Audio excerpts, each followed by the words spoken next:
Breaking news, breaking news. Please stop, please watch, please listen all the way to the end. You're a cutie. Yeah, you are. You're adorable. And I hope you have a wonderful day. Good news, everyone! Tonight, everyone is welcome. Legal updates, safe places proliferate, and more. Good news starts right now.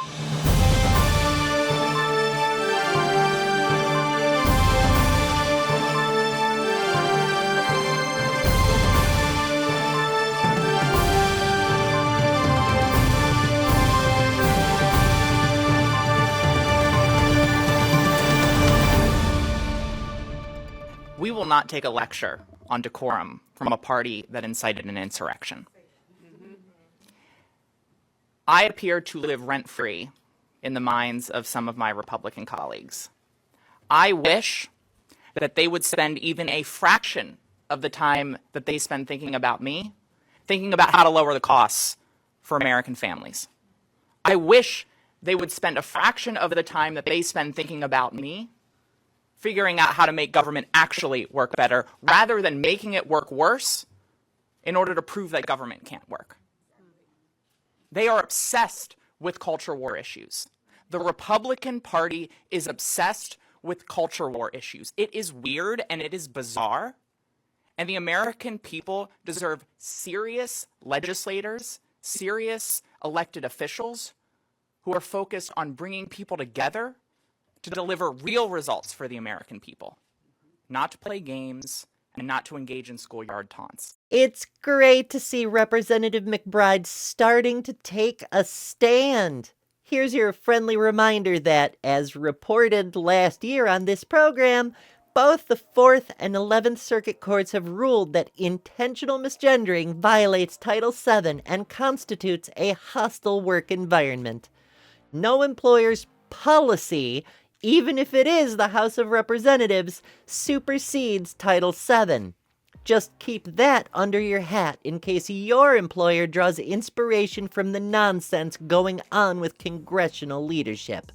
We feature groups around the U.S. trying to help trans people survive in this hostile political climate when we can.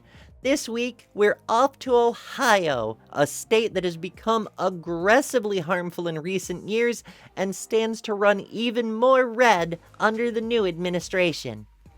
One light in that darkness is the Ohio Coalition to Protect Trans Lives. Based in Columbus, this organization offers community to trans people with weekly meetings, both in person and online. That means you can attend even if you aren't physically located in Columbus. Offers an email list to be notified of events, actions, efforts, petitions, and alerts. And, in their own words, quote, "We are a collective of transgender and genderqueer people and their allies focused on building mass independent political power to keep our communities healthy, safe, and thriving in Central Ohio and beyond. With this power, we aim to impact institutions and create systems of mutual aid towards queer and trans liberation. We recognize the particular need to organize for those who live at the intersection of multiple forms of oppression, especially Black, Indigenous, young, and working-class trans and genderqueer people, and we align ourselves with local and global struggles for liberation. If you are a trans person in the Ohio area and in need of mutual aid, community, or if you just don't know where to turn in this age of political anti-humanism, look them up. You can find them on their website, www.ohcptl.org.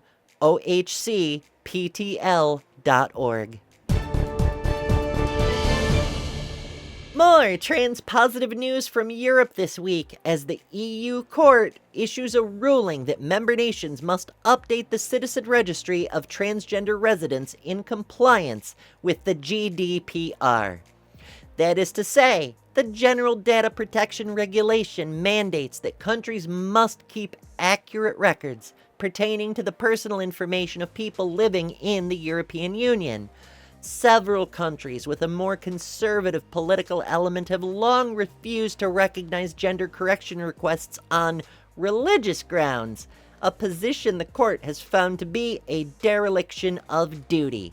Specifically, the court ruled that the GDPR obligates national authorities to rectify inaccurate personal data on gender identity so that the records reflect current reality, not what was assumed at birth. The case pertains to a resident of Hungary, one of the reluctant nations, who sought to update his name and gender in the National Registry in 2021. They refused, leaving him not only with inaccurate gender data on file, but the wrong name, one that didn't match his legal identity. The court went on to add, the authorities, quote, may not, under any circumstances, make the exercise of the right to rectification conditional upon the production of evidence of gender reassignment surgery. And that is very good to see. That's because many European nations have individually started to reform gender recognition in their countries, no longer requiring mandatory surgery, which entails mandatory sterilization, which is a war crime, but to see a ruling that applies Europe-wide is a hell of a good step in the right direction. Unfortunately, according to Telex, a Hungarian news outlet, just a few days ago, the government announced it was going to amend the relevant laws in a way directly antithetical to not only the GDPR, but the EU Charter of Fundamental Rights, or the analog of the US Bill of Rights. The Hungary Declaration stated in language curiously similar to that of a recent fiat issued in the US that, quote, a human being is either male or female, and that, quote, it is the duty of the state to ensure the legal protection of the natural order and to prevent any attempts to even suggest that changing birth gender is possible. Protecting this imaginary and factually erroneous concept of a natural order is, apparently, even more important than the well-being of the citizens the government ostensibly exists for the sole purpose of protecting. And let's not even get started on the Orwellian language of even suggesting something that is factually and scientifically real. Never mind. One must wonder how the EU ruling will influence these politically motivated plans. But the court's decision isn't the only instance of EU officials standing up for the fundamental primacy of human rights over hate this week. Watch this. Funding transgender craziness in developing countries. I'm sorry, because of the shortness of the time, I'm not able to quote the particular rule, but there is one rule, dear colleague, which says that we do not, it's not allowed to impose hate speech in this parliament. And I can tell you, calling transgender people crazy for being what they are is nothing more. So I ask you to not say that again, and I ask you, Ms. President, to stand up against hate speech like that in this parliament, because we represent all the people and not the people that you deem correctly. Thank you. Please, Mr. Farantouris. You don't even have to be pro-trans to defend trans rights. It follows automatically if you just don't be a dick. Many of you may be aware of January Littlejohn from numerous appearances with the current president, basking in the attention as he spotlighted her as an exemplar of the pro-hate, anti-kid movement being codified into federal policy. January bills herself as a parents' rights advocate, though 100% of her efforts have been focused on anti-trans activism, and many of the positions she takes on have nothing at all to do with parental involvement.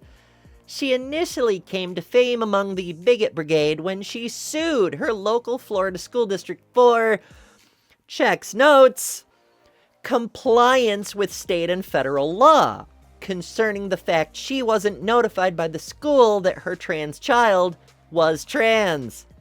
According to law and policy in place at the time, this being a pre-DeSantis era before the Don't Say Gay debacle, parents were not to be notified by school officials if the child expressed signs of being any flavor of LGBTQ.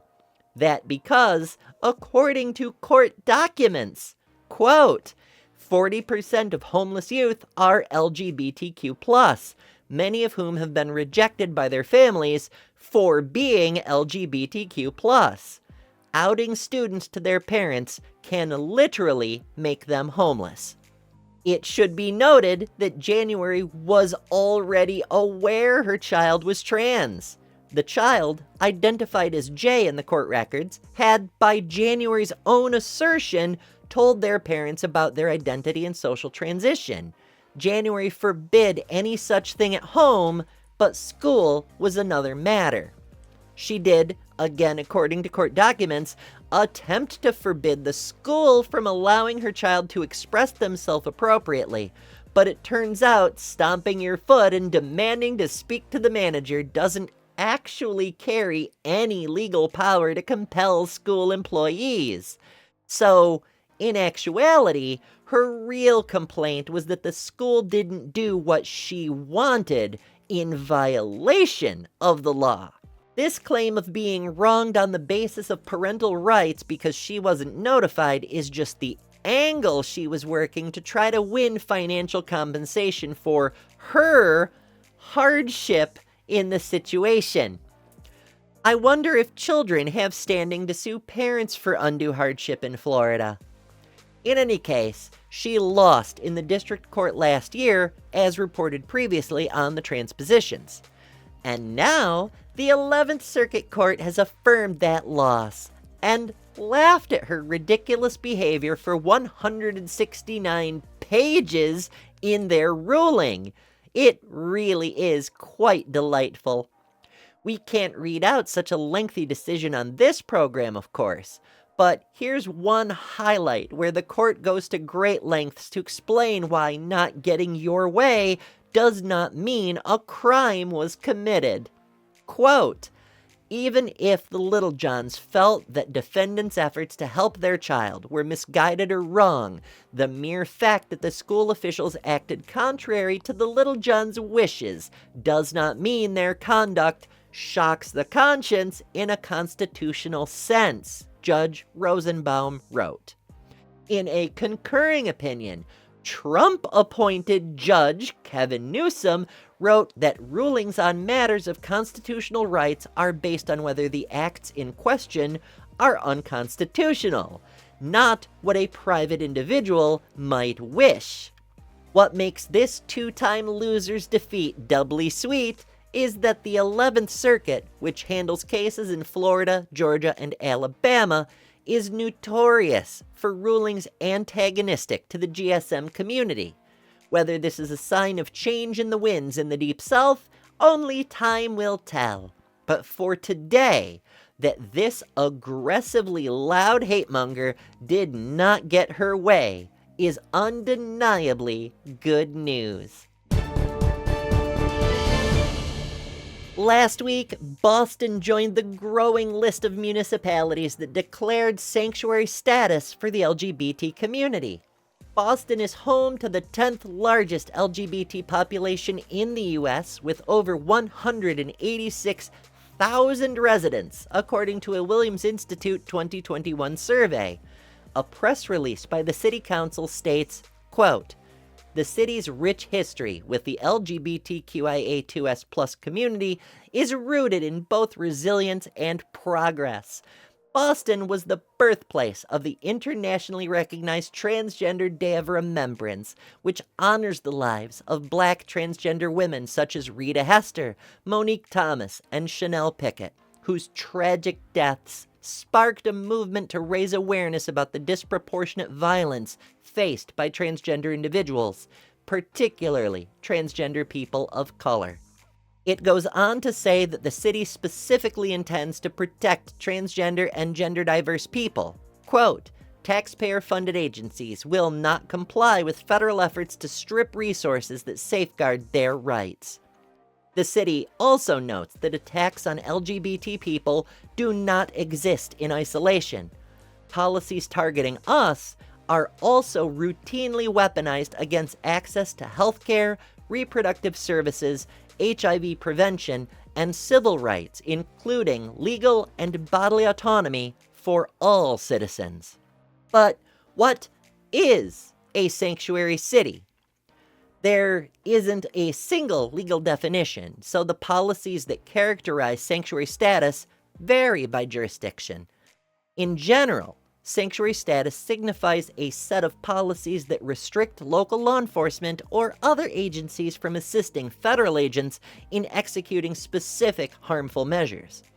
It is very important to note that sanctuary status does not mean that the city or state in question will prevent a federal agent from carrying out any particular action.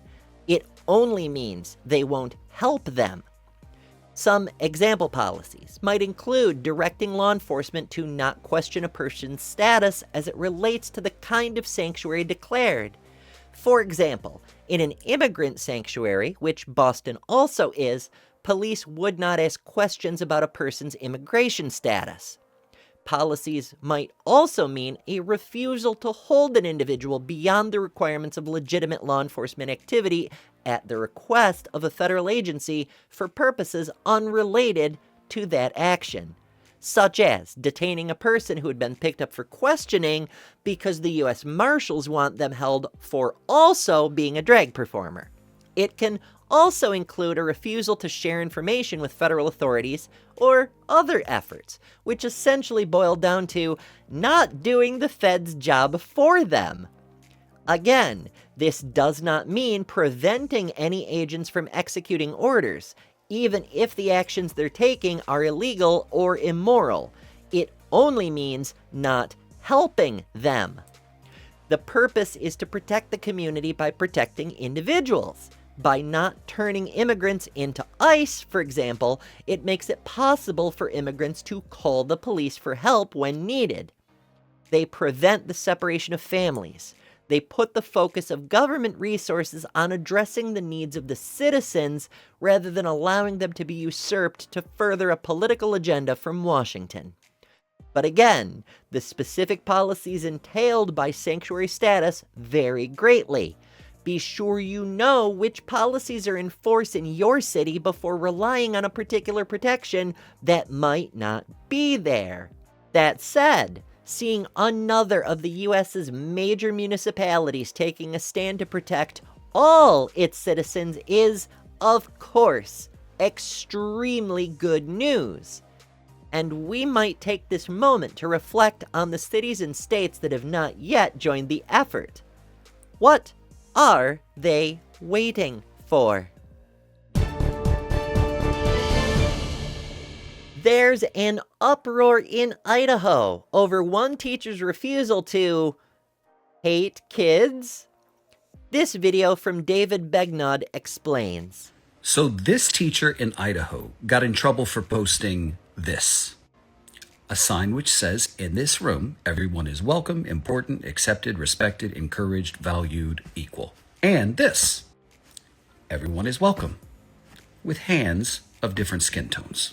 Sarah Inama is a teacher at Lewis and Clark Middle School in Meridian, Idaho, near Boise. According to the Idaho Statesman, the school district said that regarding the everyone is welcome sign, it was not the message that was the issue, but rather the hands of different skin tones on the poster. Sarah told KTVB TV in Boise, Idaho, that she was told by an official at the school that not everyone believes everyone is welcome, so that's why there's a problem with the poster which says everyone is welcome. I was told a couple things, that everyone is welcome here is not something that everybody believes. So that's what makes it a personal opinion. The Idaho Statesman also quoted the academic officer for the district, saying they told the teacher that her signs may have violated Idaho's Dignity and Non-Discrimination in Public Education Act, as well as school policy, which requires signs to be content neutral and conducive to a positive learning environment. Because this, they believe, is not neutral and not conducive to a positive learning environment. It's pretty messed up that anybody has a problem with that, but it's even more messed up that the problem is some people might have a problem with that. David mentioned the Idaho Dignity and Non-Discrimination Act as the basis for the censorship. What does that actually say? If that's the thing that's forcing the district to censor a teacher's incredibly uncontroversial poster, which one would expect is the epitome of non-discrimination, it might be kind of important to know. So, of course, I looked it up. The statute in question is House Bill 377, signed in 2021, which includes a lot of bureaucratic language, but mostly states discrimination is bad. The only thing that seems even remotely related is this bit, which throws in the term critical race theory without definition and condemns it as inflammatory. It should be noted that the promotion of critical race theory, whatever that means, is simply declared to be prohibited. Schools can't spend money on it, but other than that, there is no penalty codified. Technically, the law includes students in the prohibition as well, to the same degree as teachers, which means this district has a rather large problem on its hands.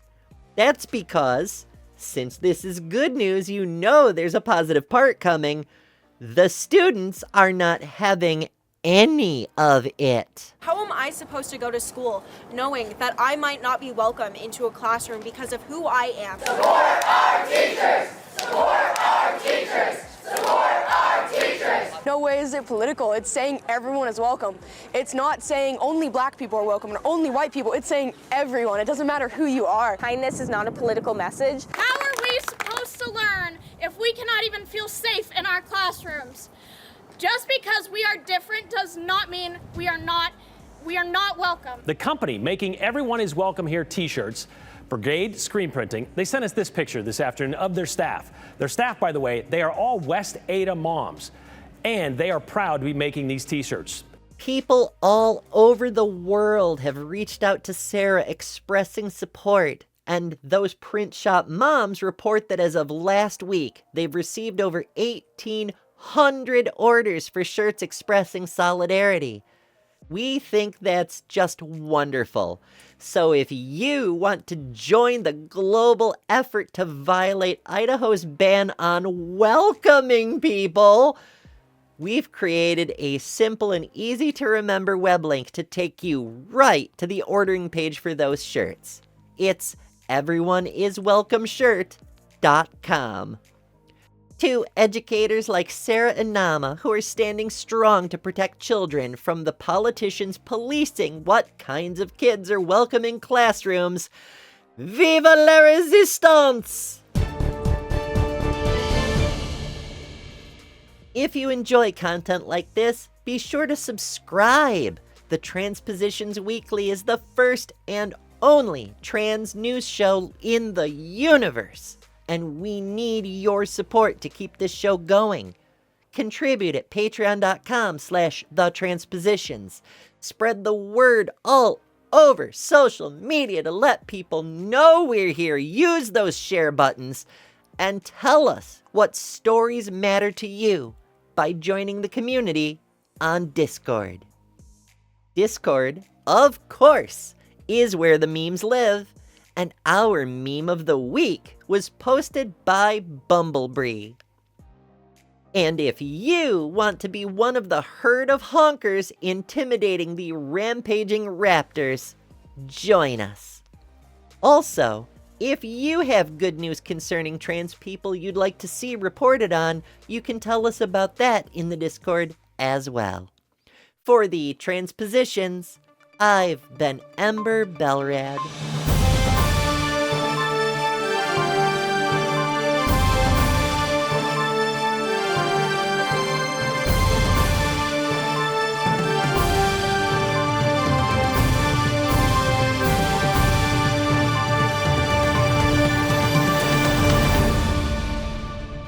It's still a little bit chilly here in New York, and I was at this stop, and the lady who works there, she opens the door, shivers a little, and says, oops, still not bikini weather. And then she waxes into this tale of how much swimsuits have changed since she was a little girl, and talks about how when bikinis first came into fashion, she was a little uncomfortable with the two-piece. And then says, well, you're a younger generation than me. Did you prefer bikinis or one-pieces? And the fact it never even crossed her mind that I might not have had that opportunity, that just, what did you like when you were a little girl? Like, see, when we talk about tolerance and affirmation, that's fantastic. But true acceptance is when that shit doesn't even cross your mind. And I fucking love to see it. I wore a t-shirt over shorts, by the way, because I was super uncomfortable.